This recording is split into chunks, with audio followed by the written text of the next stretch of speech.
সমাজের জন্য, জনগণের জন্য। আপনাকে স্বাগত জানাচ্ছি ভাই। আসসালামু আলাইকুম। Thank you. সালাম আলাইকুম ভাই, আপনাকে সালাম আলাইকুম। করেন হাসিব, সালাম আলাইকুম ভাই, আশা করি ভালো আছেন। যে যেখানে আছেন ভালো থাকবেন, সুখে থাকবেন। সালাম আলাইকুম। আমি আলোচনাটা শুরু করব আক্তার ভাই আপনাকে দিয়ে। আপনি বাংলাদেশের সাথে ফেব্রুয়ারি 9 তারিখে ডক্টর মোহাম্মদ ইউনূস একটা এগ্রিমেন্ট করেছে, এটাকে ট্রেড এগ্রিমেন্ট বলে। এই ট্রেড এগ্রিমেন্টে আমেরিকার সাথে, আপনি জানেন আমেরিকা হঠাৎ করে ডোনাল্ড ট্রাম্প বলে বসলো যে আমাদের যেই ইকুয়াল অপরচুনিটি থাকা উচিত, বহির্বিশ্বের সাথে এই বাণিজ্যিক সুবিধাটা আমেরিকা ভোগ করে না, যার জন্য সে হঠাৎ করে বলে বসলো যে তোমাদের মার্কেটে যদি আমাদেরকে ঢোকার সুযোগ না দাও, আমি তোমাদের গুডস যদি আমার দেশে ঢুকে আমি ওটার উপরে ট্যারিফ দেব। উনি 56% করলেন, পরবর্তীতে উনি 25% করলেন, পরবর্তীতে ফাইনালি উনি ফেভারেবল 2-4-5টা কান্ট্রিতে উনি ওটা নামিয়ে 19% করলেন। এবং 19% উনি তাদেরকেই করলেন যারা ইকুয়াল অপরচুনিটিতে বিশ্বাস করে, যে বাংলাদেশি প্রোডাক্ট যদি আমেরিকায় ঢুকে সমানভাবে ট্রিট করা হবে, এবং আমেরিকান প্রোডাক্টও যদি বাংলাদেশে ঢুকে সমানভাবে ট্রিট করা হবে। এটা নিয়ে ইকোনমিস্ট ম্যাগাজিনের খুবই সুন্দর একটা আর্টিকেল আমি পড়ছি। সেখানে তারা একটা শব্দ বলেছে যে বাংলাদেশের জন্য এটা উইন উইন সিচুয়েশন। ইকোনমিস্ট পত্রিকা তো ডক্টর মোহাম্মদ ইউনূস আওয়ামী লীগ বা বিএনপির তাবেদারি করে না। ইকোনমিস্ট ম্যাগাজিন অথবা ওয়াশিংটন পোস্ট এরা তো কারো তাবেদারি করে এডিটোরিয়াল লেখে না, মেজর আক্তার আপনি জানেন তো। বাংলাদেশে এবং ভারতীয় পত্রিকা কেন এই ট্রেড এগ্রিমেন্টটাকে সত্য চুক্তি হিসাবে ব্যাখ্যা করছে, আপনার কোনো ধারণা আছে কিনা? ধন্যবাদ জেকব ভাই, অনেক অনেক ধন্যবাদ আপনি এই সময় বিষয়টি নিয়ে কথা বলার জন্য। আমি আপনার কাছে একটা লিখিত একটা আর্টিকেল পাঠিয়েছি, এটা নিউ ইয়র্ক টাইমস এর জন্য লিখেছি, যদি আপনার ভালো লাগে তাহলে তোদেরকে দেওয়ার জন্য পাঠিয়েছি। এই বিষয়টার উপরেই আমি এই চুক্তিটা পুঙ্খানুপুঙ্খে A to Z পড়ার চেষ্টা করেছি, পড়েছি, লাইন বাই লাইন অ্যানালাইসিস করে দেখার চেষ্টা করছি। এটা দুইটা পলিটিক্যাল অ্যাসপেক্ট বলি। একটা, প্রথম কথা, কেন 9 তারিখে এত তাড়াতাড়ি করে সাইন করানো হইলো? কারণ সবাই জানে যে বাংলাদেশে পলিটিক্যাল ডিসিশন খুব ডিলে হয়, দীর্ঘমেয়াদী হয়। কারণ ডক্টর ইউনূসকেও এসকেপ রোড দিতে হবে। তাকে বলছে তোমাকে এসকেপ রোড দিব তুমি যদি চুক্তিটা সাইন করে যাও। তখন রাতারাতি খলিলকে দিয়ে, তারপরে আমাদের বাণিজ্য মন্ত্রীকে আমেরিকাটাকে নিয়ে এই চুক্তিটা করেছে। চুক্তিটার পরে দেখেন গতকালকে বাংলাদেশ প্রতিদিন একটা নিউজ দিয়েছে, হেডলাইনটা দেখেন, বাংলাদেশ প্রতিদিন নিউজটা দেখেন কি, দাসত্ব চুক্তি।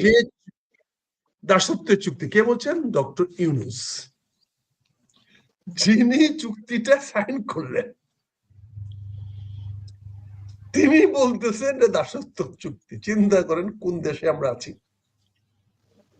এখন আমেরিকা এটা ইন্ডিয়াকে খাওয়াইছে, তোমার সঙ্গে যদি ভালো সম্পর্ক বাংলাদেশে করতে চাও তাইলে আমি যেভাবে বলি সেইভাবে যাও। এবং আপনি দেখেন এই চুক্তিটা ইন্ডিয়া এখন হইচই করতেছে, চিল্লাচিল্লি করতেছে,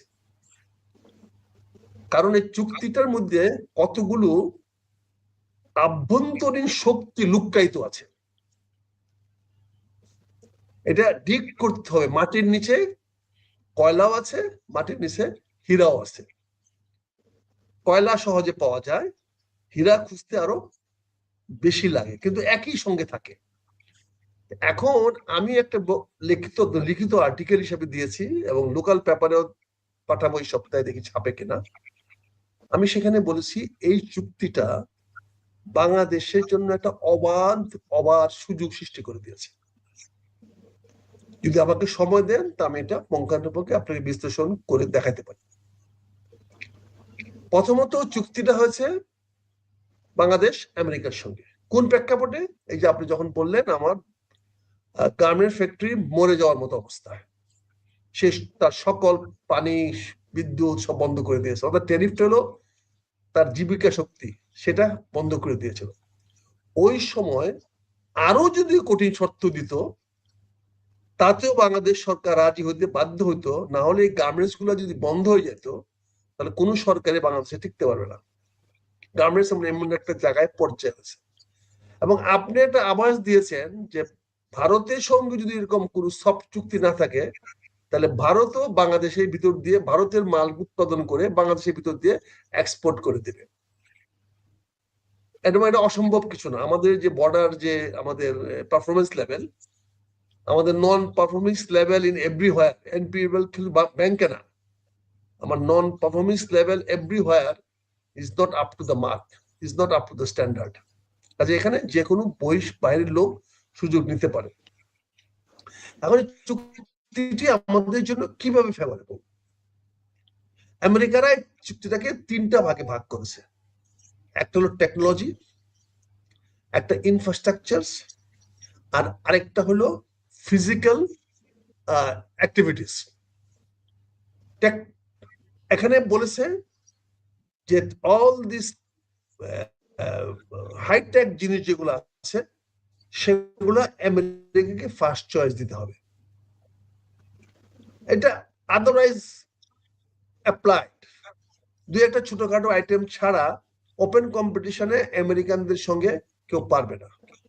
কিন্তু আমেরিকানরা তাদের ট্যারিফ কমানোর জাস্টিফিকেশন দেওয়ার জন্য আমেরিকান জনগণকে যদি বলতে পারে যে আমি তোমাদেরকে টেকনিক্যাল ফিল্ডে আমি একটা একচ্ছত্র সুযোগ করে দিয়েছি, ফলে এই বেচারাদের 2-4% ট্যারিফ কমায় দাও, তাহলে আমেরিকানরা তাকে সাপোর্ট করবে।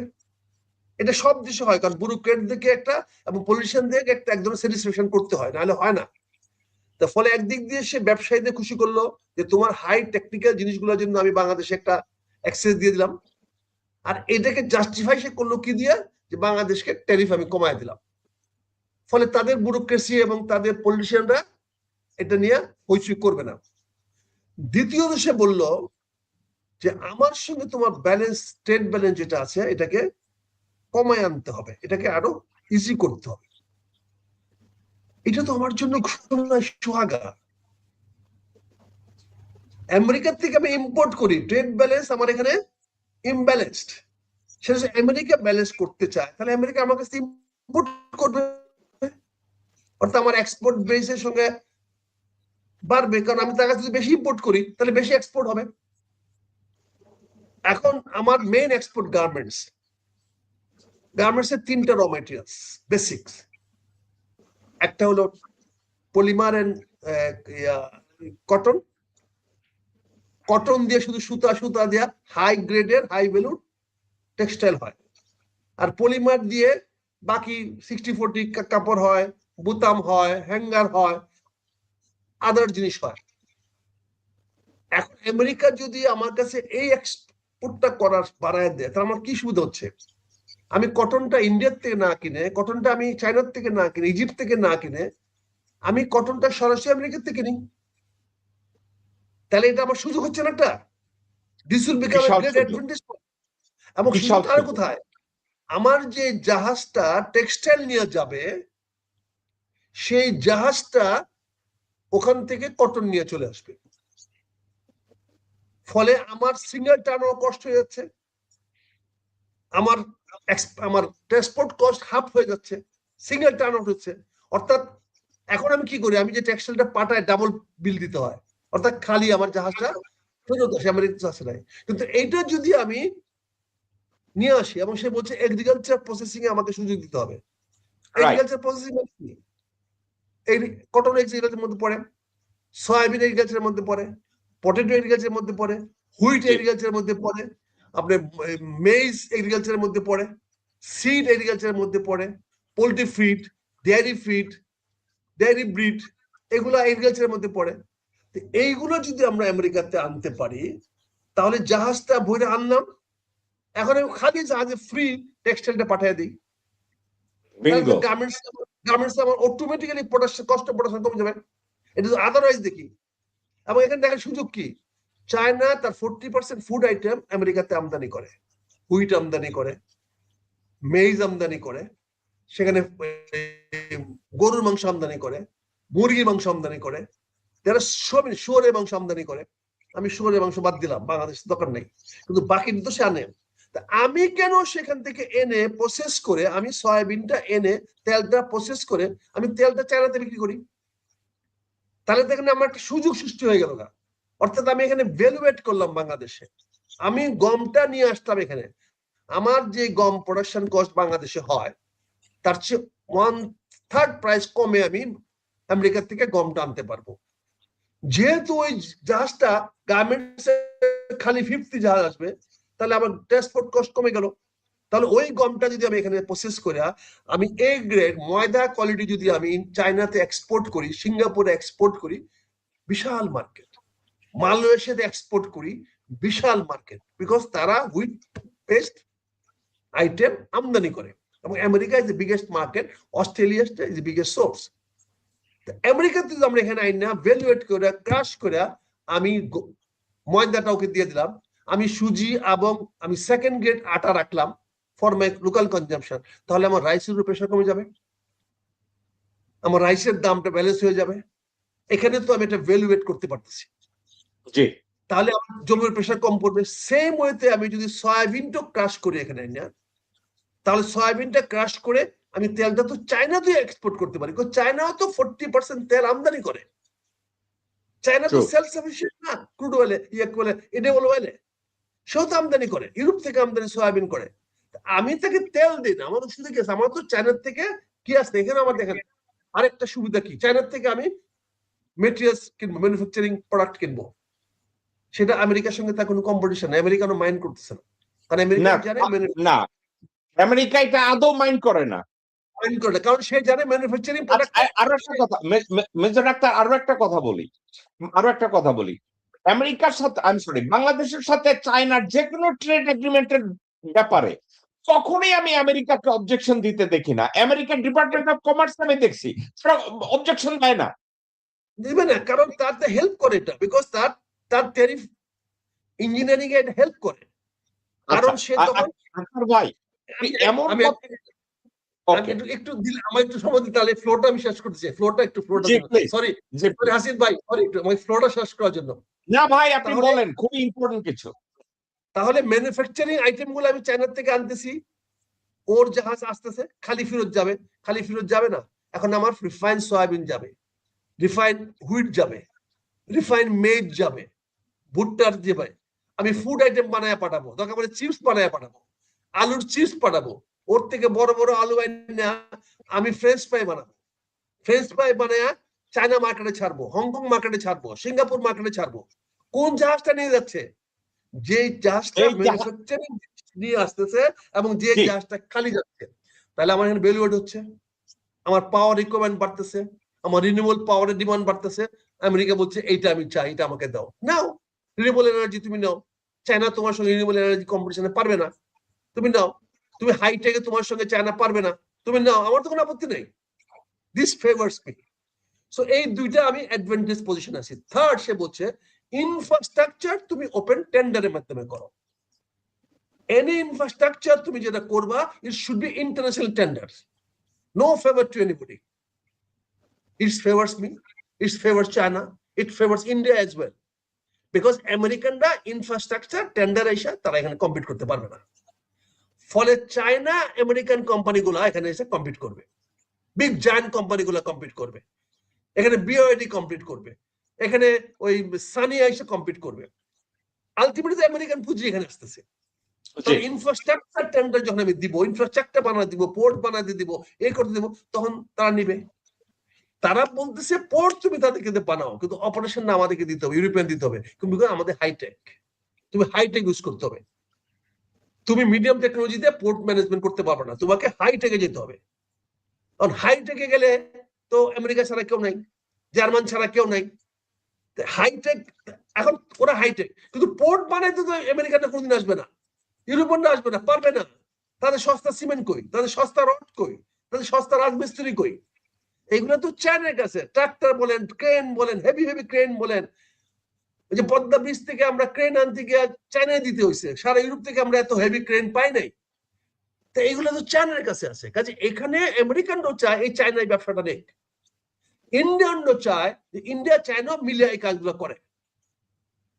মানবিনী তো মানা করতেছে না, মানবিনী তো জাপানরা রাজি আছে চায়নার সঙ্গে কাজ করতে, তারা করে। ইন্ডিয়াতে তো এই যে বড় বড় ইলেকট্রিক্যাল স্ট্রাকচার কোম্পানি, তারাও তো ইন্ডিয়ার সঙ্গে মিলে, চায়নার সঙ্গে মিলে কাজ করতেছে। এখানে চায়না জাপানের ইন্টারেস্ট হাম্পার হচ্ছে। কিন্তু আমেরিকা যেটা চাচ্ছে সেটা হচ্ছে তুমি আমাকে একটু মুরব্বী মানো, তুমি আমার সঙ্গে থাকো, আমি যেন বলতে পারি যে আমার ঘরানার লোক বাংলাদেশ। বাংলাদেশে অনেকে বলে এখানে একটা আমাকে সেন্ট মার্টিনের দ্বীপ দিতে হবে, দিস আর ননসেন্স। কারণ সে আসবে কেমনে বে অফ বেঙ্গলের ভিতরে তো বড় জাহাজ নিয়ে? এর আগে তো ইন্ডিয়া বা মায়ানমার ফালাই দিবে মাঝখানে, কি করবেন? It is psychological. সে এখানে বেস করা তো দরকার পড়বে না, তার টেকনোলজি তো আছে। এখানে শুধু একটা রাডার স্টেশন বসাতে পারলে হলো। এখানে একটা স্টারলিংকের একটা রাডার স্টেশন আমার আচ্ছা, বসায় দিলেই। আমি আমি আপনি শের যে কথাটা বলছেন এটার উপরে আমার অন্য একটা অবজারভেশন আছে, আমি ওখানে আসতেছি। আপনি চমৎকার ভাবে ট্রেড এগ্রিমেন্টটা নিয়ে যে কথা বলছেন, আপনার প্রত্যেকটা কথা আমি আমি যেটা স্টাডি করেছি, আপনি জাস্ট কথাগুলোকে এত সুন্দরভাবে ভদ্রভাবে ব্যাখ্যা করেছেন, এর চেয়ে ভালো ব্যাখ্যা আমার মনে হয় না আমি নিজে করতে পারতাম। এবার আমি, আপনি যে ব্যাখ্যাগুলো বলছেন কর্নেল হাসিন, আপনার কাছে এই ট্রেড এগ্রিমেন্টের দিক মেজর আক্তার পুঙ্খানুপুঙ্খ রূপে বলছে, এবং ওনার আর্টিকেলটাকে আমি 11 বার পড়ছি, কারণ এটাকে অলরেডি আমি নিউ ইয়র্ক টাইমসের ভদ্রলোকের কাছে দিছি রিভিউর জন্য। দেখা যাক ইনশাল্লাহ যদি ওরা ছাপে। আপনি আমাকে বলেন তো, এর ভিতরে কোনটা আপনার কাছে নেগেটিভ মনে হয়েছে এবং কোনটাকে আপনি বলতে পারেন আমাদের দাসত্ব চুক্তির মধ্যে পড়ছে, কোনোভাবে আপনি কি ব্যাখ্যা করতে পারেন কিনা? না ভাই, স্যার যেটা বললো আমি প্রথমে শুনে আমি আসলে রিয়েলি সারপ্রাইজড। আমি একটু কনফিউজ ছিলাম। তো খলিল সাহেব আমার সাথে যোগাযোগ ছিল একটু, এই লোকটা এই কাজ কেন করলো। এখন তো দেখি আসলে লোক তো জ্ঞানী। আমার কোনো পজিটিভ কিছু হলেই ভারত সেটা নেগেটিভ করবে, এটি নিয়ম। ভারত কখনো কোনদিন আমার দেশে ভালো চায় নাই। এক স্বাধীনতার প্রথম প্রথম বছরই ভাই, প্রথম বছরই সে শান্তি বাহিনী সৃষ্টি করেছে আমাদের হিল ট্যাক্স। আমরা কেন এন্টি ইন্ডিয়ান? ভারতের জন্য, ওর আচরণের জন্য। প্রতিটা কাজে সে ভারত। আর আমাদের সুশীলরা এদের গুণগান গাবে। আর যেসব কথা বললে দেশে কিছু লোক আছে মানে অকারণে অকারণে ভারতের গুণগান গায়। ভারতের গুণগান গাওয়ার কি দরকার আছে? এই যে দেখেন স্যার হাসিন যেভাবে ভাই, বললো। হাসিন ভাই, আমি একটা কথা বলি। মেজর আক্তারের একটা কথা বলছে, টেকনোলজির ক্ষেত্রে আমেরিকা বলছে আমাদেরকে অগ্রাধিকার দিতে হবে। হাইটেকের ক্ষেত্রে, টেকনোলজির ক্ষেত্রে, ইলেকট্রনিক্স এর ক্ষেত্রে আমেরিকাকে অগ্রাধিকার দিতে হবে। যদি hi-tech, electronics, data system, others এসব ক্ষেত্রে যদি আমেরিকাকে অগ্রাধিকার বাংলাদেশ দেয়, লাভবান কে হয়, বাংলাদেশ নাকি আমেরিকা? আমাকে এই কথাটা একটু বলেন, লাভবানটা কে হয়? আমার তো রিসোর্স নাই, আপনি এমন কিছু জিনিস নাই ভাই আপনি ইন্ডিয়া থেকে আইনে আমার দেশে বাজারজাত করতে পারবেন। সব বাটপারে জিনিস। এই যে আচ্ছা, আমরা আর্মির জিনিসপত্র কিনতে বলে, এটা কি বাজে জিনিস, চিন্তা করতে পারবেন না ভাই। এটা যে মানে আমরা লজ্জায় পড়ে যাই, এই জিনিস আমরা ব্যবহার করি না। আমরা বাদ দিচ্ছি, তারা ইউজ করে এটা। তো আমেরিকার সাথে আমাদের শুধু এই যোগাযোগটা হইলে এটা কেন আমাদের অনেক। জানেন? এটা ভাই কেন জানেন? এটা বলছে দাসত্ব চুক্তি। হাসিন ভাই, আপনি একা একা চিন্তা করে দেখেন, ইন্ডিয়া চায় তাদের বর্জ্য, তাদের জঘন্য জিনিস আমরা কিনবো, কিন্তু আমেরিকার ভালো জিনিস কিনলে আমার দেশের ছেলেপানরা শিক্ষিত হয়ে যাইবো, আমার দেশের ইঞ্জিনিয়াররা ভালো জিনিস পাবে, আমাদের স্কুল কলেজে হায়ার টেকনোলজি নিয়ে তারা লেখাপড়া করবে। ভারত এটা কেন চাইবে? না সেটাই ভাই। ভারত বলছে এটা দাসত্ব চুক্তি, কিন্তু আমি বুঝি না দাসত্ব চুক্তির দাসত্বটা আসে কোন জায়গা দিয়ে। মেজর আক্তার এমন কিছুই বলে নাই ভিতরে আমি কোন দাসত্ব দেখি, রাদার আমি দেখি আমাদের একটা ট্রান্সফরমেশন। এবং ডক্টর মোহাম্মদ এখানে আমি ইউনূস, এখানে একটু ইন্টারাপ্ট করি ভাইয়া, হাসি ভাই একটু ইন্টারাপ্ট করি। হাইটেকের কি হচ্ছে দেখেন, high tech depend on the chips. চিপসে সারা বিশ্বে আমেরিকা হলো মনোপলি, সিঙ্গেল, পৃথিবীর অন্য কেউ চিপস বানাতে পারতেছে না এখন পর্যন্ত। এখন আমি যদি মডার্ন অ্যাপসে যাই, যে কোনো অ্যাপসে যাই, চিপস লাগবেই। আমি হ্যাঁ, চাইনিজ ক্রেন, আমি চায়না ক্রেন আনলাম, কিন্তু অটোমেটিক ক্রেন হইতে হবে। আমি চায়না পোর্ট হ্যান্ডলিং এর গ্যান্ট্রি আনলাম, গ্যান্ট্রি অটোমেটিক হইতে হবে, ডাটা অটোমেটিক হইতে হবে। তাহলে চিপস আসতে হবে। তাহলে চিপস আসতে হলো ওই গ্যান্ট্রির ভিতরে 40% প্রাইস তো চিপসের।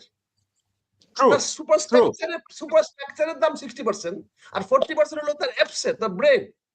ওই অ্যাপসটা তো চিপসটা তো আমেরিকান।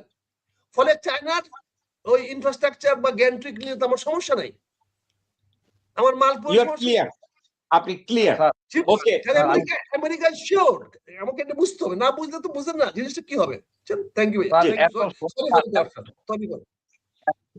সমীকরণ দরকার নাই। ইন্ডিয়া যেটা না বলবে মনে করেন সে ঝামেলা আছে, এটা আমাদের জন্য গুড। কতটা আহামক হলে সীমান্তে বলে কুমির আর সাপ ছাড়বে? বলেন, সাপ কুমির কি বাঙালি আর ভারত চিনে? আমাদের সীমান্তে কুমির আর সাপ ছাড়বে, এই আহামক দেশের লাগে কোনো তুলনা করারই দরকার নাই।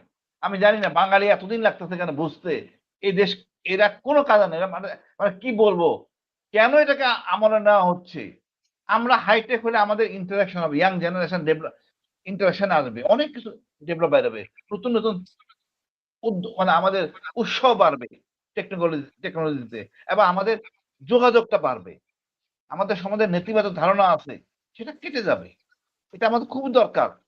আমাদের তো দাসত্বকে বুঝি না আমি, ভারতের দাসত্ব করলে কোনো আপত্তি নাই, এটা করলে অসুবিধা। আমেরিকা যদি আমার দেশটা নিয়ে যায় ভাই, অন্তত আমরা 2,000 টাকা মাসে পাবো, মানে 2 লাখ প্লাস, প্রত্যেকে খুশি হবে। কোনো দরকার নাই এইভাবে স্বাধীনতার নাম নিয়ে পচায় ফেলেছে আমাদেরকে। 2,000 টাকা 2 লাখ টাকা করে এত কৃষক পাইলে অসুবিধা কোথায়? ভাতার কার্ড তো দরকার নাই। আপনার মাথা কি বলে, কি কার্ড দিচ্ছে, কার্ডের দরকার নাই তো, 2 লাখ টাকা পাবো। আমেরিকা নিয়ে নেই আমাদেরকে, অসুবিধা কোথায়? পেটে খাবার না থাকলে আমার সার্বভৌমত্ব দিয়ে লাভ নাই তো। একটা বড় একটা যদি মনে করেন স্যার, একটা বড় একটা মিজাইল যদি আমার ঢাকা শহরে পড়ে, ওটা সামাল দিতে পারবো না, সারেন্ডার করতে হবে। আমি তো ওইভাবে একটু এখনো তোরা আগে বাঁচতে হবে, আগে পেট, তারপর আমার স্বাধীনতা। আমার পেটে আঘাত দিয়ে যদি আপনি আমার বলেন স্বাধীনতা স্বাধীনতা, লাভ নাই। আমি মনে করি দাসত্ব করলে একদম 1 নম্বর আমেরিকারে করবো, আর না যেটুকু দরকার আমাদের। একটা জিনিস হাসিন ভাই, আমি একটা কথা বলি।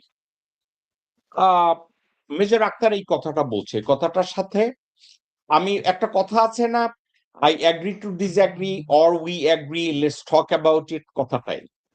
আমেরিকা বাংলাদেশকে যদি বলে যে আমারে তুমি মনিব মানো অথবা আমার সার্কেলটায় তুমি থাকো, একটা কথা আপনি মনে রাখেন, পৃথিবীটা আসলে কোন দিকে যায়।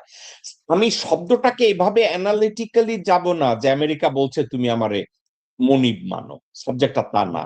সাবজেক্টটা কি জানেন? ইংরেজিতে একটা শব্দ আছে, ফ্রেটার্নিটি। ওয়ার্ল্ড পলিটিক্সটা হয় বেসড অন ফ্রেটার্নিটি, কোন ব্লকে কে থাকে। এই ব্লকটা স্কেট তৈরি না।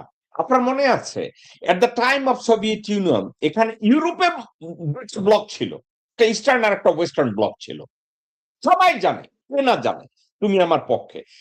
আমেরিকার কথা বাদ দেন, আপনি খেয়াল করে দেখেন আপনার সার্কেলের সব বন্ধু সব সার্কেলের বন্ধু না, কারণ আপনার একটা স্পেসিফিক সার্কেল আছে। এটা কি, আমরা মানুষ সামাজিক জীব, এবং রাষ্ট্রপুঞ্জগুলো তারা বলে যে আমরা এই পুঞ্জে থেকে আমরা একজন আরেকজনের স্বার্থ রক্ষা করব।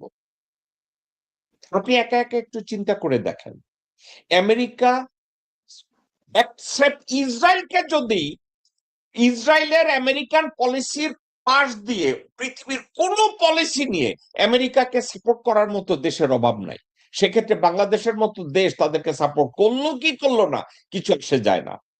কিন্তু ওই যে আমার কথা হচ্ছে, আমি যদি আমেরিকাকে সাপোর্ট করে আমার দেশের টেকনোলজি, হাইটেক, আমাদের ইলেকট্রনিক্স, আমাদের ইনফ্রাস্ট্রাকচার এরা যদি ডেভেলপ করে, আমি ইন্ডিয়ার 10 নম্বর আইটেমের কাছে না যাই, আমি আমেরিকার 1 নম্বর আইটেমের কাছে কেন যাব না? আর একটা কথা আমি মেজর আক্তারের কাছে গিয়ে আমি জিজ্ঞাসা করব, মেজর আক্তার, বাংলাদেশে আওয়ামী লীগের লোকজনরা বলছে ওই চুক্তির মধ্যে আমেরিকা বলছে যে বাংলাদেশ গ্যাস কিনতে গেলে আমেরিকার অনুমতি নিয়ে গ্যাস কিনতে হবে, অথচ ওইখানে কিন্তু কোনো চুক্তির ভিতরে এই ধরনের কোনো কথা কোথাও লেখা নাই।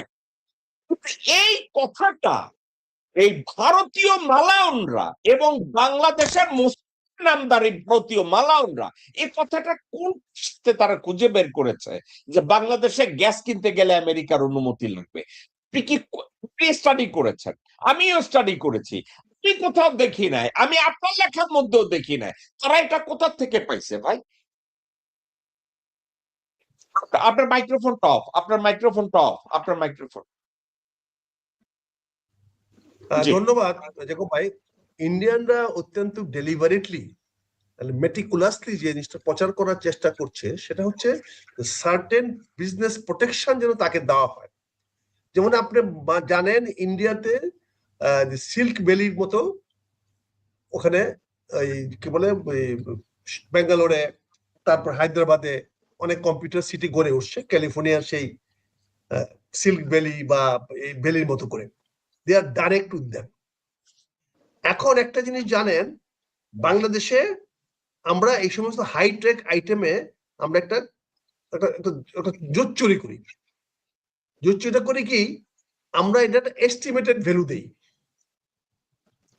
এস্টিমেটেড ভ্যালু আমি জানি যে বাজারে হাইটেকের দামটা $10 পড়বে, কিন্তু আমার এস্টিমেটেড ভ্যালু হলো $5। তাহলে যারা $10 প্রোডাকশন তৈরি করছে, মার্সিডিজ গাড়ি ধরনের কম্পিটিশন আসবে না অটোমেটিক্যালি। মার্সিডিজ গাড়ি বা আমেরিকান গাড়িগুলো আমার এখানে কম্পিটিশন আসবে না, কারণ আমার হাইয়েস্ট প্রাইস হলো $5। এই সমস্ত কারণে দেখা গেল যে হাইটেক কোম্পানিগুলো কম্পিট করতে পারে না, কারণ যে লোয়েস্ট স্ট্যান্ডার্ড হয়, কারণ যে লোয়েস্ট দিবে সেই পাবে। তো লোয়েস্ট স্ট্যান্ডার্ড ইন্ডিয়ার হাইটেকে তারা ইন্ডিয়ান ব্র্যান্ড দিতে পারতেছে, হংকং বেস দিতে পারতেছে, সিঙ্গাপুরে বসে, দুবাইতে বসে যে সমস্ত টেক কোম্পানিগুলো হচ্ছে, হাইটেক গুলো হচ্ছে, তারা চিপার রেট দিতে পারে, কোয়ালিটি নাই। যেমন আপনি মনে করেন, আমি উদাহরণ দেই, আজকে লিথিয়াম ব্যাটারি যার লাইফ 20 বছরের বেশি চলে, যেখানে নর্মাল একটা ব্যাটারি আমরা 6 মাস চালাতে পাই নাই, আমরা লিড অ্যাসিড ব্যাটারি 6 মাস চালাতে পাই না, সেখানে লিথিয়াম ব্যাটারিটা 20 বছর চলবে। আর সবচেয়ে এটা র মেটেরিয়ালস কে একমাত্র এখন আফগানিস্তান উৎপাদন করে, একমাত্র আফগানিস্তানে উৎপাদন হাইস্ট। আমেরিকানে খুলে দিচ্ছে চায়নাকে, তুমি নিয়ে যাও লিথিয়াম আয়ন নিয়ে আসো, তার লিথিয়াম নিয়ে আসতেছে। এখন এই লিথিয়ামে সাইকেল 3000 হতে পারে, 3000 সাইকেল যদি আমি লিথিয়াম ব্যাটারি ইউজ করি তাহলে সেটা 3 থেকে 4 বছর যাবে। সেম ব্যাটারি আমি 7000 সাইকেল ব্যবহার করতে পারি, তাহলে ব্যাটারিটা আমার 20 বছর চলে যাচ্ছে। এখন আপনি তো 3000 সাইকেলের ব্যাটারির দাম দিয়ে 7000 কিনতে পারবেন না। বাংলাদেশ আমরা বছরে দুইবার কিনবো, কিন্তু একবার তার চেয়ে কম দাম দিয়ে কিনবো না। আমি 3000 দিয়ে আজকে কিনলে আমার 4 বছর পর আবার কিনতে হবে, 4 বছর পরে কিন্তু 3000-এর দামই 7000-এর সমানকে পৌঁছে যাবে, কিন্তু এখন কিনতে পারবো না। আমেরিকানরা বলেছে এইগুলা তুমি দূর করো, তুমি এটাকে ওপেন রাখো, not based of price, based of technical evaluation. সমস্যাটা এখানে, অর্থাৎ টেকনিক্যাল ইভালুয়েট করো আগে, who is A1, A2, A3। A1 price K dictate করবে, A2 প্রাইস ডিকটেট করবে, B1 BA1 এর সঙ্গে প্রাইস ডিকটেট করবে। এই কথাটা বলাতে আমরা যাদের কাছ থেকে কেনা বেচা করি, তারা তো A1 প্রোডাক্ট তৈরি করে না, ফলে সে তো প্রাইস বেনিফিট নেই আমাকে ইনফেরিয়র কোয়ালিটি দিয়া। আপনি নিশ্চয়ই টয়োটা গাড়ি আমেরিকাতে যেটা বেচে আমার দেশে এই টয়োটা আসে না, তার ইনফেরিয়র কোয়ালিটি আসে। তারপরেও মার্সিডিজ ক্লায়েন্ট তো টয়োটা কিনবে না, মার্সিডিজ ক্লায়েন্ট তো টয়োটা প্রাইস দেখে না, সে ব্র্যান্ড দেখে। আমার এই শার্টের মধ্যে পাঞ্জাবের মধ্যে যদি আমি স্পেন্সার ম্যাক্স লিখে দেই, এটার দাম হয়ে যায় $50, কিন্তু এইটা তো আমি $5 তো বাংলাদেশে টাকা শহরে কিনবো না। তো এই যে ব্র্যান্ডের সুযোগটা, ব্র্যান্ডটা তো আমেরিকানদের, সারা ওয়ার্ল্ড ওয়াইড তারা ব্র্যান্ড করে নিয়েছে, তাদের ব্র্যান্ডের নাম আছে। এখন ধরেন আমি জাস্ট আরেকটা এক্সাম্পল দিয়েছি, স্টারলিংক। আজকে স্টারলিংক কানেকশন পাওয়া মানে হলো সবচেয়ে fastest link all over the world আমি পেয়ে যাচ্ছি, including any black spot of the earth and the Mars. আমি স্টার দিচ্ছি, কিন্তু আমি তো ইয়াহুতে পারবো না এটা, আমি তো গুগল দিয়ে পারবো না এটা। ইয়াহু গুগলের হ্যাজ লিমিটেশনস, ওই লিমিটেশনটা তো স্টারের নাই, because star had 100,000 satellite. Akhtar ভাই আমি একটু আসি। হাসিন ভাই, আমাকে একটু ব্যাখ্যা করেন, আপনি একটা সুন্দরভাবে একটা ব্যাখ্যা করছেন। ইন্ডিয়া যদি না বলে বাংলাদেশের উচিত হ্যাঁ বলা, আর ইন্ডিয়া যদি হ্যাঁ বলে আমাদের বাংলাদেশিদের উচিত না বলা। এই এই Exactly. সিম্পল সমীকরণটাকে আপনি এইভাবে চিন্তা করলেন কেন?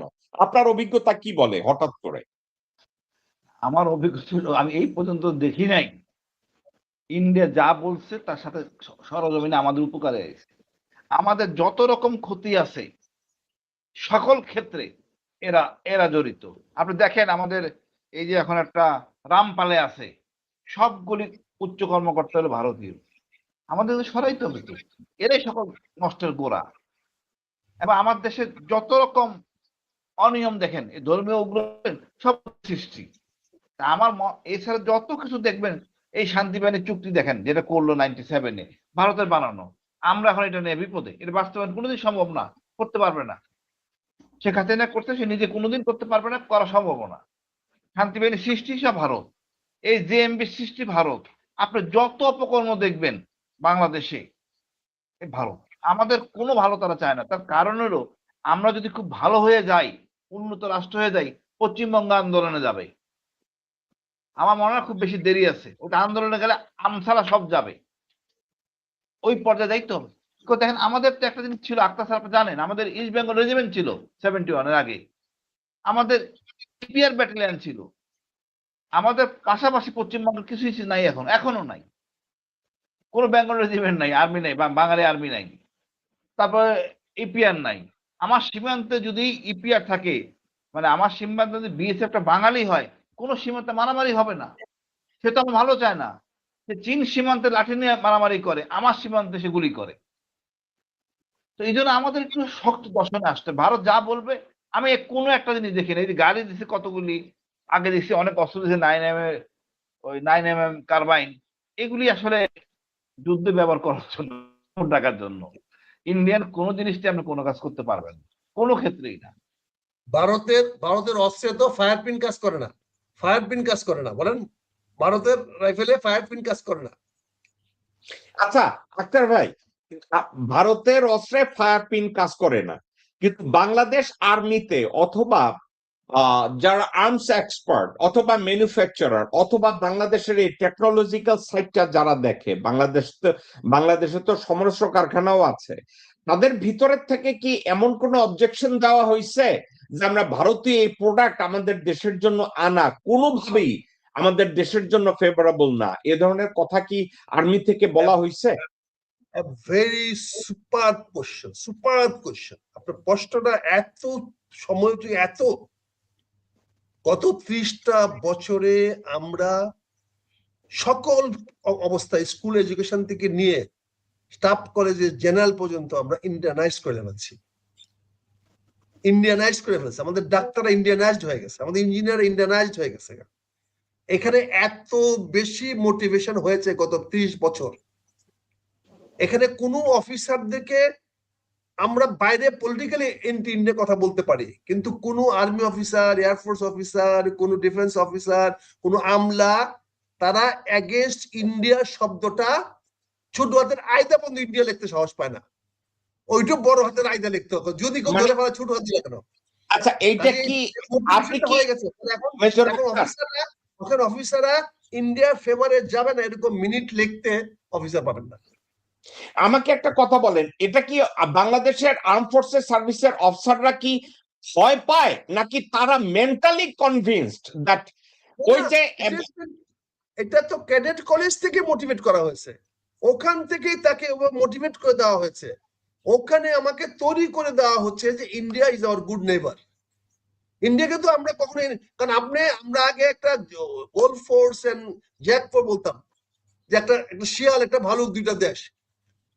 এখানে তো আমরা এটাও তো এক্স এন্ড ওয়াই করে ফেলছি, আমরা করে ফেলছি আমাদের মেন্টাল, মানসিক ভাবে তো আমার এগেনস্টে এন্টি, আমার তো ভিলেন ইন্ডিয়া না, আমার যুদ্ধের ন্যারেশনে ইন্ডিয়া আমার এনিমি না, ইন্ডিয়া আমার ফ্রেন্ডলি ফোর্স, আমার বিয়ন্ড মাই বর্ডার। আমাকে ট্রেন করা হচ্ছে কি, আমার ট্রেন করা হচ্ছে আমার এনিমি হলো বিয়ন্ড মাই বর্ডার, আমার বর্ডারের সঙ্গে আমার না, দে আর মাই ফ্রেন্ডলি ফোর্স। এইটা তো আমার মোটিভেট করা হচ্ছে গত 30 বছর ধরে, 20 বছর, ইভেন কি বিএনপি না মনে হয়, সরি আমি বলছি। সরি বলেন এই কেন ভাই? সরি বইলে লাভ নাই তো, আপনি সত্যি কথা বলছেন। বাংলাদেশের বলুন। মতো জায়গায়, বাংলাদেশের মতো জায়গায় মেজর আক্তার 70 বছর বয়সে একটা সত্য কথা বলার পরে যদি আপনাকে সরি বলতে হয়, এর চেয়ে বড় দৈন্যতা জীবনে আর কি থাকবে ভাই? কি করবো ভাই, আমি তো অপঘাতে মরতে চাই না রে ভাই। না রে ভাই, আমি একটা কথা বলি ভাই, আপনি মরবেন না, আর যদি আপনি মরেন বিশ্বাস করেন you will become equivalent to a Mahavir. আপনি এই চিন্তা কইরেন না ভাই। বছর বয়সে আর্মিতে চাকরি করার পরে, এত কিছু করার পরে, একটা সত্য কথা বলার পরে যদি আপনাকে সরি বলতে হয়, ওই সমাজে আপনি ও করেন না, ওই সমাজ আপনার কাছে ও করে। কথাটা না না, আপনি এটা মনে রাখবেন। সমাজ সমাজ আমাকে ও করে, আমি সমাজের প্রতি দায়িত্ব আছে, রাষ্ট্রের প্রতি দায়িত্ব আছে, জনগণের প্রতি আমার দায়িত্ব আছে। কিন্তু প্রশ্ন হয়েছে আজকে যে কর্নেল হাসিব অনেকটা ফ্রাস্ট্রেশনে বলছে যে গুলামি করতে হলে আমেরিকা গুলামি করবো, এটা না তো মনের স্পিরিট না। হি ইজ দ্য লাস্ট জি, পারসন, সে আমেরিকা গুলামি মানবে না, সে আমেরিকা গুলামি সে মানবে ভাই না, কারো গোলামি মানবে না। মানবে না, কর্নেল হাসিন কারো গোলামি মানবে না, এটা মানবে এটা না। আমি জানি। কিন্তু এটা স্যাটায়ার হিসেবে সে বলছে কেন? বিকজ আমরা যে কোনো সমাজে বাস করতে হলে we need a friends, without friend তো বাঁচতে পারবো না। We need a friend circle. এখন এখানে আমেরিকাকে ডিসাইড করতে হবে সে কি এরকম খুললাম খুললাম খেলা খেলবে না সিরিয়াস খেলা খেলবে। আমরা তো বলেছি আমেরিকানরা যদি এই ধরনের প্রোগ্রাম নিয়ে আসে, আমরা এই বয়সে কোনো বিজনেস ইন্টারেস্টে না, আমরা এগুলোকে ম্যারিং আপ করে দিব, ইন্ডো আমেরিকান, ইন্ডো চায়না আমরা করে দিব। কিন্তু আমেরিকানদের আগে আসতে হবে, আমেরিকানদের তো ডোর ওপেন করতে হবে। আমেরিকানরা তো ডোর ক্লোজ করে রাখছে, আমেরিকান এমবেসিতে ঢোকা তো বড় কঠিন জায়গা, ওটার জন্য সবাই তাকে গুলি করে মারতে যাচ্ছে।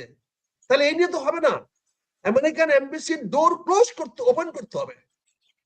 আমরা ফ্রেন্ডদেরকে বলেন, আমেরিকান সিনেটরদের বলেন, আমেরিকান এমবেসি গুলো ফরবিডেন সিটির মতো হয়ে গেছে, তাদের বিল্ডিং এর আশপাশ দিয়ে যাওয়া যায় না, হ্যারাসমেন্ট করে, তাদের কমার্শিয়াল সেকশন অ্যাপ্রোচেবল না, তাদের কমার্শিয়াল সেকশন ট্রেড সেকশনের সঙ্গে সাধারণ ব্যবসায়ীরা যোগাযোগ করতে পারে না। So many security hazards. ফলে আমি তো বসে থাকবো না ভাই আমেরিকার সেই মধুর কথা শোনার জন্য, আমি বাধ্য হয়ে মারোয়ারির কাছে যাব। আমি জানি সেই মারোয়ারি আমাকে সেটা এনে দিবে, আমি জানি আমি হংকং গেলে পরে আমেরিকান প্রোডাক্টটা পাবো। কিন্তু আমি তো আপনার প্রতি ভালোবাসা দেখাতে পারতেছি না। আপনি আমেরিকাকে আরো ওপেন হতে বলেন, আমেরিকান এমবেসির ব্যারিকেড সরাইতে বলেন, আমেরিকান ট্রেড এন্ড কমার্সকে, আগে ছিল বাইতুল আমাদের এতে ওই ইউএস ইনফরমেশন সেন্টার ছিল, সেটা এখন নাই। আপনি আমার দেশের ছেলে আক্তার ভাই, মেয়েদের আক্তার ভাই, এই জিনিসগুলো বলেন। আমি আপনার একটা কথাকে রেসপন্স করি। আমেরিকা হঠাৎ করে ডোনাল্ড ট্রাম্প 75 কান্ট্রি বললো যে এই কান্ট্রি গুলোতে আমরা ইমিগ্রেশন সুবিধাগুলো আমরা কাটছাট করব। এখানে তারা কনস্ট্রেইন করছে এবং এই সাবজেক্টটা নিয়ে 75টা কান্ট্রির সিটিজেনদের আমেরিকায় অনেক সুযোগ সুবিধার ক্ষেত্রে এদেরকে বলছে যে তোমাদের ইমিগ্রেশন সুবিধা আমরা এখানে কাট করলাম। তো এই সাবজেক্টটা নিয়ে আমি সিনেটের একজন কর্মকর্তার সাথে কথা বলতে গেলাম। আমি বললাম যে আমারে তুমি একটু ফেভার করতে পারো কিনা, এই 75টা কান্ট্রির মধ্যে আমার দেশটার নাম আছে, আমার দেশটার নামটা কোনোভাবে বাদ দেয়া যায় কিনা। ভাই আমি একটা কথা কই, আমি কিন্তু অনেক আকামের কাম করি, তাই আমার আর কোনো কাজ নাই, আমি এগুলো নিয়ে মাঝে মাঝে দৌড়াদৌড়ি করি। আমি বললাম যে আমাদের নামটারে বাদ দেওয়া যায় কিনা। ওই সিনেটরের অফিস থেকে সিনেটর আমারে নিজেরে বলছে, Jacob I am going to hook you up with my chief of staff, তুমি তার সাথে এই কথাগুলা আলাপ আলোচনা করে তুমি আমার একটা ব্রিফ দাও, আমি সিনেট ফ্লোরে আমি এগুলো নিয়ে আলোচনা করব। চিফ অফ স্টাফ আমাকে একটা ডাটা পাঠাইছে আক্তার ভাই, আমি লজ্জায় নাক চাইপা বাইরে আসছি। লজ্জা কি জানেন? বাংলাদেশিরা আমেরিকায় তাদের বাপ মায়েরে আইনা আগে রাখতে চাইতো না, এখন বাইন্দা সাইন্দা এখানে আটকায় রাখে হোম কেয়ার খাওয়ার জন্য। আপনি একটা কথা কই, আপনি শুনলে হাসবেন। আপনারে আমি আপনি আমার বাবা, আপনারে আমেরিকায় আনবো, আপনি কিন্তু সুস্থ, আপনারে নিয়ে আমি এক ডাক্তারের কাছে যাব। কোন ডাক্তার? বাংলাদেশি এক ডাক্তার। ওই ডাক্তার লেখা দিবে যে আপনি পায়খানা করতে গেলে আপনার হাত ধরে কারো দাঁড়াইয়া থাকতে হয়। এবং পায়খানা করার পরে আপনি পানি খরচ করতে পারেন না, আপনার কেউ একজন পানি খরচ করে দিতে হয়। আপনি খাওয়া চিনেন না, ভাত না রুটি এইটা আপনি চিনেন না, এই জন্য আপনার একজন লোক দরকার। এই মিথ্যা কথাগুলা লেখা আপনার নামে মাসে $7,000-8,000 আর্ন করে। কারণ এই 7,000 এই $8,000 কোথা থেকে আসে জানেন? আপনারা যে হেলথ কেয়ারের জন্য গভর্নমেন্ট আপনার জন্য অ্যালার্ট করছে $50,000-60,000, ওইখান থেকে এই টাকাটা বাদ যায়। তখন ওই সন্তানরা কিন্তু একবারও জানে না যে তুমি যে হোম কেয়ার নিলা, তোমার আব্বু যদি অসুস্থ হয় তাকে আর ভালো ডাক্তারের কাছে পাঠানো হবে না, তাকে আর অর্গানিক ঔষধ দেওয়া হবে না, তাকে নার্সের কাছে পাঠানো হবে, তুমি আর ডাক্তার দেখবা না, তারা এটা কেয়ার করে না। এখন ওই সিনেটরের চিফ অফ স্টাফ আমারে বলছে যে তুমি কি জানো যে তোমার বাংলাদেশিরা হোম কেয়ারে সবচাইতে আগাই না বেশি, এবং তারা এত ফ্রড করছে যেগুলো ডিপার্টমেন্ট অফ হোমল্যান্ড সিকিউরিটির ইনভেস্টিগেশনের মধ্যে। ডোনাল্ড ট্রাম্প যে 75 কান্ট্রি বলছে সবচেয়ে দুর্নীতিগ্রস্তদের তালিকায় তোমার দেশ 1 থেকে 10-এর মধ্যে চলে আসে। 1 থেকে 10-এর মধ্যে যদি দুর্নীতিগ্রস্ত আমেরিকান সিটিজেন প্রাপ্ত বাংলাদেশিরা আমেরিকায় বৈশা এই ভণ্ডামি করে, তাইলে এই 75টা দেশের মধ্যে থেকে তোমার দেশে বাদ দেওয়ার কথা যদি আমার সিনেটর বলে, তাহলে তো তারা সবাই পাগল করবে যে তুমি এই দেশে কেমনে বাদ দিবা। আপনি বলছেন না আমেরিকা দরজা ওপেন করতে, দরজা ওপেন আমেরিকা করছে, আর আমরা বাংলাদেশিরা এই কাজগুলো করছি। কোনো ব্যাখ্যা আছে? আমারে বলেন ভাই, আমারে বলেন আপনাকে।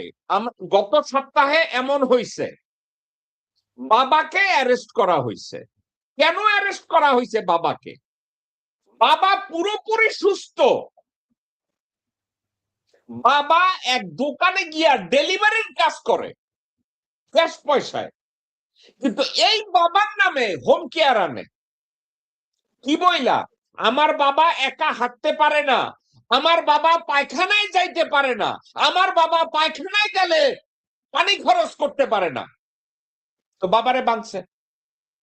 আমার কাছে আসছে, ভাই আমার বাবারে কেমনে সারানো যায়। এখন কি হয়েছে জানেন?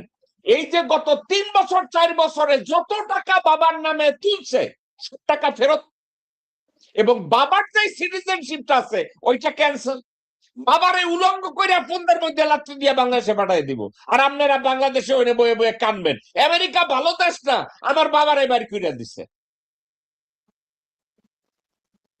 ভাইরে আমি আমেরিকায় আক্তার ভাই, আমেরিকায় আপনিও আসছেন, আমেরিকায় সবাই আসছে, ঠিক আছে? একটা সুযোগ আপনাদেরকে দেয়, আমাদেরকে দেয়, আমাকে আপনাকে দেয়, এবং আমরা যদি এই সুযোগকে কন্টিনিউয়াসলি অ্যাবিউজ করি, একটা পর্যায়ে আমাদের আর কোনো মুখ থাকে না ওর কাছে যাওয়ার। আপনি কি জানেন আমার সিনেটরের অফিস থেকে বললো তুমি ইদানিং আসো কেন? কেন আসি না? তারে ভালো বইলে আবার বিপদে পড়ে যাবো, আমি বলবো অমুকে খুব ভালো, ধরা খায় গেলেন। আমি ধরা খাইলাম। ভাই আমরা এখন জ্যাকব ভাই আমি এই জিনিসটা বলি, এই এক্সপিরিয়েন্সটা আমার তো ধরেন 91 সন থেকেই, আমার 91 সন থেকে আমি তো মোটামুটি খুব ট্রাভেল করতাম আগে আমেরিকায়। 1991 সন থেকে আমার এটা এই প্রশ্নগুলোর জবাব তখন দিতে হয়েছে। তখন আমরা অ্যাক্সিডেন্ট করতাম, আমরা রাস্তার মধ্যে গাড়ি অ্যাক্সিডেন্ট করে ধাক্কা দিয়ে ফালাইয়া দিয়া মোটর ইন্স্যুরেন্সের পয়সা খেতাম, ইফ ইউ রিমেম্বার। হ্যাঁ, আমার বর্তমান শিক্ষামন্ত্রী এক্সপার্ট অফ দ্যাট, বুঝছেন না? আপনি জানেন আপনার বর্তমান শিক্ষামন্ত্রী শুধু ওইটার এক্সপার্ট না। মেজর আক্তার, আমি আপনাকে কোনো গাল গল্প শুনাইতেছি না। আপনার বর্তমান শিক্ষামন্ত্রী 1993 সালে আপনি যদি জ্যাকসনাইটস এর কথা মনে থাকে, ওখানে একটা রেস্টুরেন্ট ছিল, শাহিন রেস্টুরেন্ট। ওই রেস্টুরেন্টের সামনে এহসানুল হক মিলন, একজন প্লেন ক্লোথ ডিটেকটিভ মহিলা, পাশা বড়, তারে 20 টাকা দিছিল সেক্স করার জন্য, এবং এই মিলনরে ওখানে বাইন্দা পিসমোরা বানছে। এবং আমি জেকব মিল্টন 325 টাকা বন্ড দিয়া বাইর করে নিয়ে আসছে। এই কুত্তার বাচ্চা এখন পর্যন্ত ওই টাকাটা আমারে দেয় না। শুধু আসলে যা হয় চাই না যে আমার ইস্যুটা ওইটা না, আমি যেটা বলতে চাচ্ছি এই প্রবলেমটা আছে। তো আমেরিকানদেরকে কিছুটা রিকনসাইল, রিভ্যালুয়েশন, রিভিউং করতে হবে, কারণ আমরা 20 কোটি মানুষের একটি বাজার। We are not Ethiopia, we are not Haiti, we are not মানে ওই আফ্রিকান সেই ছোট ছোট দেশ। আমরা এমন একটি দেশ যেখানে আমরা লার্জেস্ট, ফার্স্ট 10 এর মধ্যে আমরা বাই পপুলেশন। আমরা যদি একটা করে ট্যাবলেটও খাই প্যারাসিটামল, আমাদের দেশে 20 কোটি প্যারাসিটামল ট্যাবলেট লাগে ডেইলি। বুঝতে পারছেন না?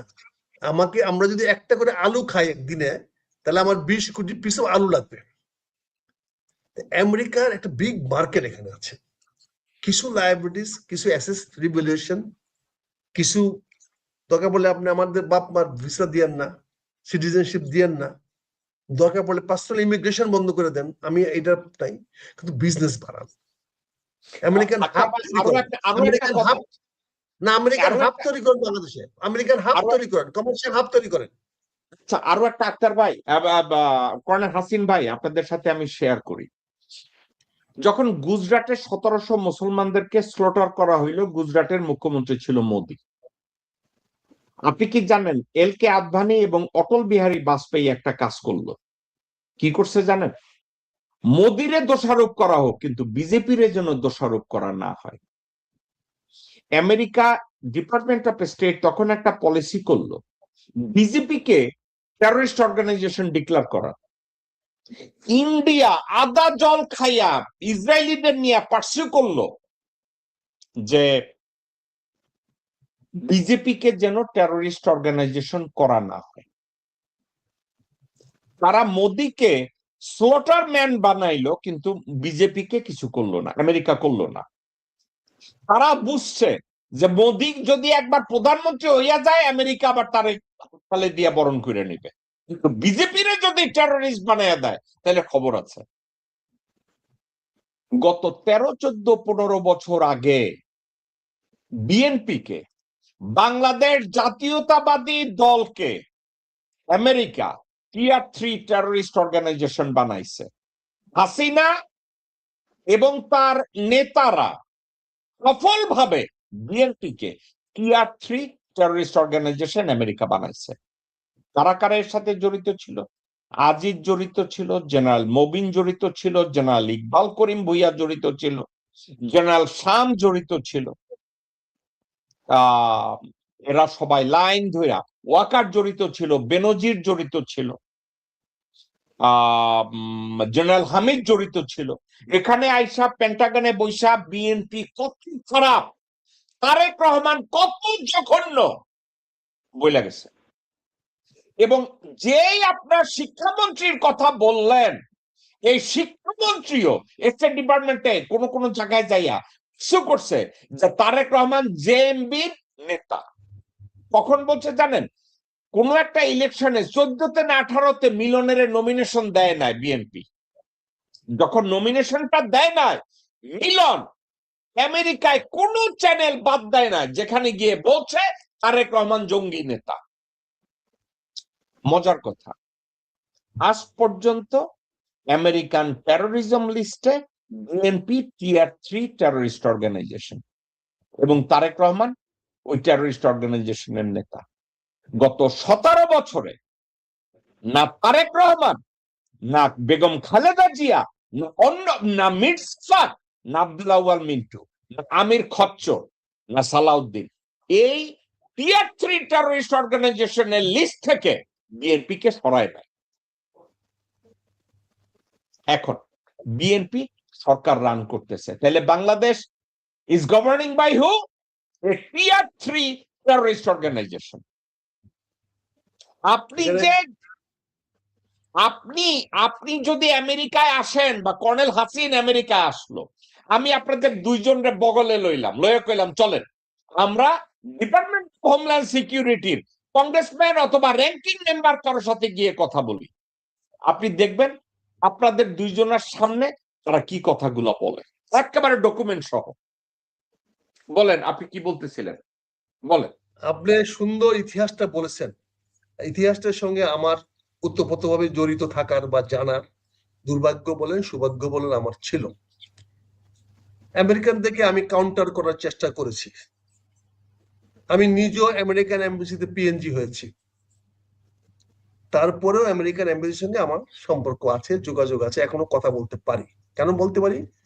আমি কাউন্টার আর্গুমেন্ট দেওয়ার চেষ্টা করি। আমি বলি না আমি অপরাধী না, কিন্তু আমার অপরাধ করারও তো একটা পটভূমিকা আছে, একটা সার্কামস্টেন্সেস আছে।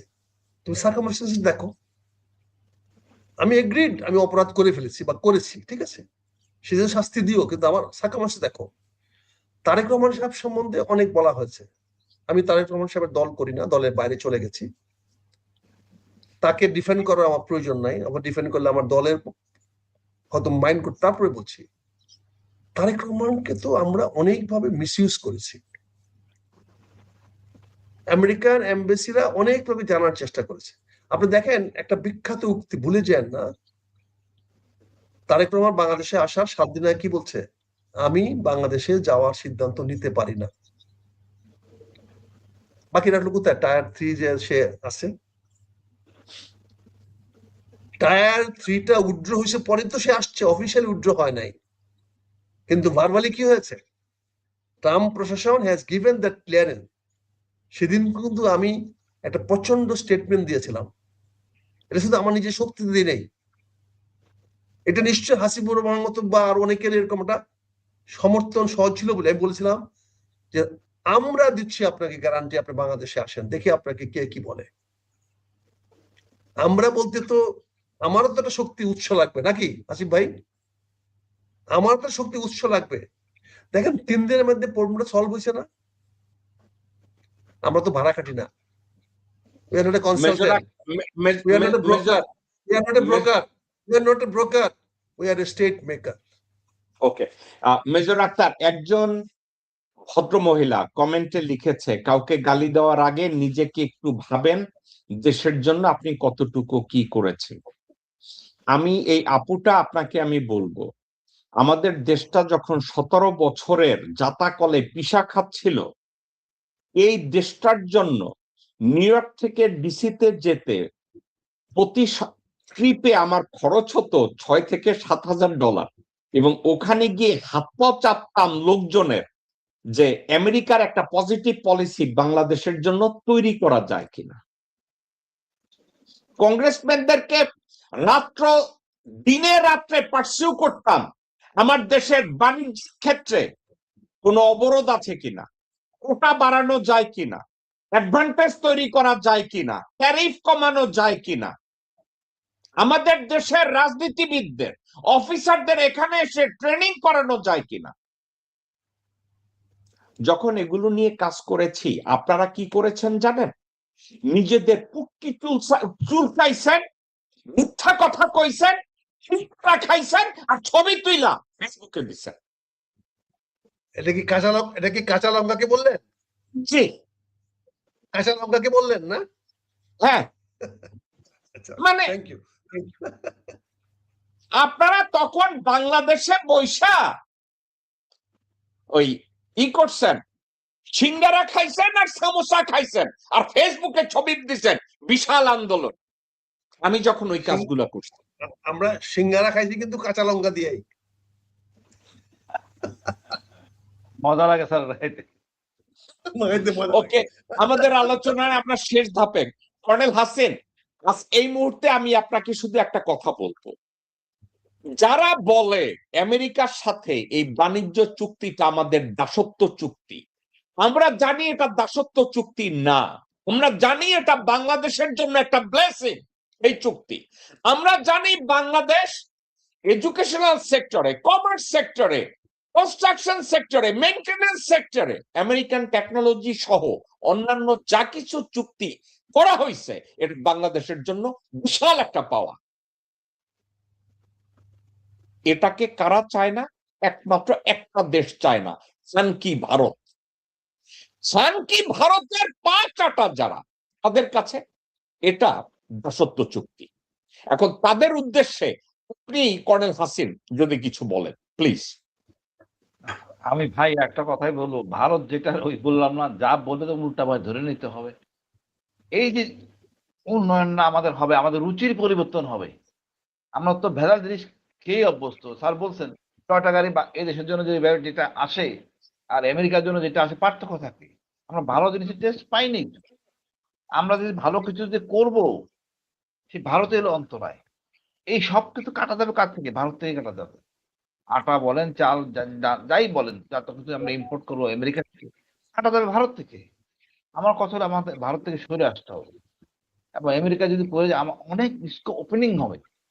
এটা তো নর্মাল কথাবার্তা। দেখবেন যে এই যে যখন ব্যবসায়িক লেনদেন শুরু হবে, আমাদের অনেক ওপেনিং হবে, আমাদের অনেক স্কোপ হবে, বড় বড় বড় জায়গায় আমরা এন্ট্রি নিতে পারবো, যেটা ভারতের জন্য পারি না আমরা।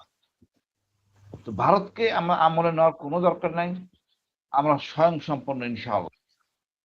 আমার হাসিন ভাই আপনাকে একটা কথা আমি একটু অ্যাড করাই, এবং আমি আপনাকে যেই কথাটা অ্যাড করাবো আমি এটার উপরে মেজর আক্তারের রিয়াকশন চাইবো। আপনাকে আমি বলি, যেই মুহূর্তে প্রথম ট্যারিফটা ইস্যু করলো, ডিক্লার করলো যে 56% ফর ইন্ডিয়া, তার যেদিন ডিক্লার করলো তার 4 দিন না 5 দিনের মাথায় বাংলাদেশের ট্যারিফ ইউনুস মিয়া 56 থেকে 25% নামাই আসলো। মধ্যের গ্যাপ ছিল কয়দিন জানেন? 17 দিন। এই 17 দিনে ইন্ডিয়া ঢাকায় এবং বিভিন্ন জায়গায় লাইন ফলাইয়া দিছে ইন্ডিয়ান প্রোডাক্টরে মেড ইন বাংলাদেশ লেখা, বাংলাদেশের এয়ারপোর্ট থেকে শিপ থেকে তারা আমেরিকা পাঠিয়ে নেওয়া শুরু করছে। এটা গত 10 বছরের প্র্যাকটিস। এটা 10 বছর ধরে করে আসতেছে, এটা গত 10 বছর আমেরিকা। হ্যাঁ, তারা এটা করে আসতেছে। এখন আমাকে একটা কথা বলেন, বাংলাদেশের সাথে 19% ট্যারিফ এবং সবকিছু ট্রেড এগ্রিমেন্টে বাংলাদেশ এটা দাসত্ব চুক্তি করছে। এখন একটা মজার কথা, ইন্ডিয়া স্বয়ং 23টা জায়গায় নাকে খত দিয়া এই চুক্তি অধিকতর ট্যারিফ নিয়ে তারা স্বাক্ষর করছে। ওইটা গোলামি চুক্তি না। আপনি কি জানেন এই মালাউন গোলামদের ডোনাল্ড ট্রাম্প 2 দিন আগে কি কইছে জানেন? ওই শালারা হইছে জাহান্নামের অগ্নিকুণ্ড। কে কইছে? ডোনাল্ড ট্রাম্প স্বয়ং ইন্ডিয়ারে কইছে তোরা হইছিস জাহান্নামের অগ্নিকুণ্ডলী। আমার কথা রে ভাই, এই ছেলেদের কইছে। ডোনাল্ড ট্রাম্প নিজে তার টুইটারে কইছে এখন ইন্ডিয়ার সব আমাকে জাহান্নামের অগ্নিকুণ্ডলী কইলো। আরে ভাই কইছে কারণ তোরা জাহান্নামের অগ্নিকুণ্ডলী শালার পুতেরা। আর আমাদের বাংলাদেশিরা ওইটা লইয়া বসে আছে। আর কথায় কথায় কইব কি, এত বড় সাহস তুমি জেকব মিল্টন তুমি বাংলাদেশে আসো। আচ্ছা একটা কথা মেজর আক্তার আপনারা আমি বলি, আমি বাংলাদেশে যাব মানে বাংলাদেশে গুলি করে ফালাই দেব, দাও ভাই ফালাই দাও, আমার প্রোডাক্টিভিটি ওইখানেই শেষ হয়ে গেল। কিন্তু আমি আমেরিকায় যদি থাকি বাংলাদেশের ফেভারে আমি বহু কিছু করতে পারতেছি। আমি যদি দেশপ্রেমিক হই তাহলে আমার দায়িত্ব কি বাংলাদেশে যাইয়া গুলি খাওয়া না এইখানে বাইচা বাংলাদেশের পক্ষে কাজ করা? মেজর আক্তার আমার জায়গায় আপনি হইলে কি করতেন? ধন্যবাদ আপনাকে। যদি আপনার এরকম রিস্ক থাকে তো অবশ্যই বলবো না বোকার মতো ঝুঁকি নেওয়ার। যদি আপনি অল্টারনেটিভ আপনার কাছে আছে, there is nothing wrong in it। দেখতে হবে আমি আমার দেশের জন্য জনগণের জন্য ভালো কাজ করতে পারছি কিনা। কারণ হাসিন যে কথাটা বললেন আপনার মাধ্যমে আমেরিকানদের কাছে আমরা বলতে চাই, যেহেতু আপনার অ্যাক্সেস আছে, বাংলাদেশে তাদের অ্যাক্টিভিটিস আরো বাড়াইতে বলেন, তাদেরকে বলেন বাংলাদেশে আরো সহজভাবে আসতে। ওই যে বাঙালি আমেরিকাতে সেটেল হইয়া ইউনিভার্সিটি চাকরি করে রিটায়ার্ড করে কনসালটেন্সি করে, আল্লাহর রাস্তায় ওদের কাছ থেকে মুক্তি দেন আমাদেরকে। কারণ সে এখন ওখানে থাকতে চায়, কনসালটেন্সি ওখানে করতে চায়, সে বাংলাদেশকে চিনে না। তাদের লিয়াজুল অফিস বাংলাদেশে করতে বলে, এখান থেকে ইয়াং ছেলেদেরকে হায়ার করো, অনেক চিপে হায়ার করতে পারবে। অনেক টেকনোলজি ভালো পাবে। ইন্ডিয়াতে এটা হয়েছে, চায়নাতে হয়েছে। চায়নাতে প্রচুর আমেরিকান টেকনোলজি ট্রান্সফার করে টেকনিক্যাল হ্যান্ড বানাইছে চায়নাদেরকে, প্রচুর। দেখবেন এখন যারা দেখবেন ইংলিশ ল্যাঙ্গুয়েজ শিখতেছে, সেকেন্ড ল্যাঙ্গুয়েজ শিখে, তারা আমেরিকান অ্যাসেন্টে ইংরেজি বইলা তারা মার্কেটটাকে চায়না এবং Indian American market win win situation নিয়ে গেছে। সেম ব্যাঙ্গালোর দেখেন, সেম আপনি ইন্ডিয়ান যে হাইটেক ভিলেজ গুলো দেখেন, সেখানেও প্রচুর ইংলিশ ব্যবহার করে তারা করেছে। আপনি আমাদেরকে ওই মিডলম্যান থেকে বাঁচান। এই মিডলম্যানদের কাছে গিয়ে আমরা প্রচুর ক্ষতিগ্রস্ত হয়েছি। এরা আমাদের কিছু দিবে না। এই যে আপনি বললাম না যে আমরা কেন আজকে আমরা নিউ ইয়র্ক টাইমস ঢুকতে পারি না, আমাদের এত বড় বড় দার্শনিক লেখক কেন পারে না? আমরা যদি একজন দুজন ঢুকতে পারতাম, তাহলে কি সেখান থেকে কি আমাদের ভিউজটা আমরা মোটিভেট করতে পারতাম ওদেরকে? আপনি কি মনে করেন বাংলাদেশ কিভাবে এগ্রিমেন্টটা নেয়, এটা কি আমেরিকানদের জানার প্রয়োজন আছে না? আমেরিকান পলিটিশিয়ানদের জানার প্রয়োজন আছে না? কিন্তু আমেরিকান পলিটিশিয়ানদের কি আমি ডেইলি স্টারে বা ওই ফাইন্যান্সিয়াল এক্সপ্রেসে বা নিউজ উইকে দিলে হবে? এটা আমাকে ইন্টারন্যাশনাল ম্যাগাজিনে দিতে হবে। ইন্টারন্যাশনাল ম্যাগাজিনে দিলে সেটা আমেরিকান পলিসি মেকারদের নলেজে যাবে। তখন আপনাকে রিকোয়েস্ট করতে পারবো, বা এই পেপার কাটিংটা নিয়ে যান, গিয়ে একটু ওনাকে আমার পক্ষ থেকে রিকোয়েস্ট করেন। দরকার বললেন না হয় আমি আপনার কাছ থেকে অনুরোধই করলাম আমার জন্য $5,000 ব্যয় করেন, আমি দৃষ্ট দেখাবো না যে আমি আপনাকে টাকা পাঠাবো, আমি রিকোয়েস্ট করতে পারি ভাই আমার জন্য, দেশের জন্য না এটা করেন। কিন্তু আপনাকে তো ম্যাটেরিয়াল দিতে হবে। আপনাকে যেমন সিনেটর যে ডাটাগুলো দিয়েছে, আমিও যদি এরকম একটা কাউন্টার ডাটা তৈরি করে আপনাকে দেই, তাহলে আমি তো আপনার কোশ্চেনটার জবাবটা আমি তৈরি করে দিতে পারতেছি। আমি মনে করি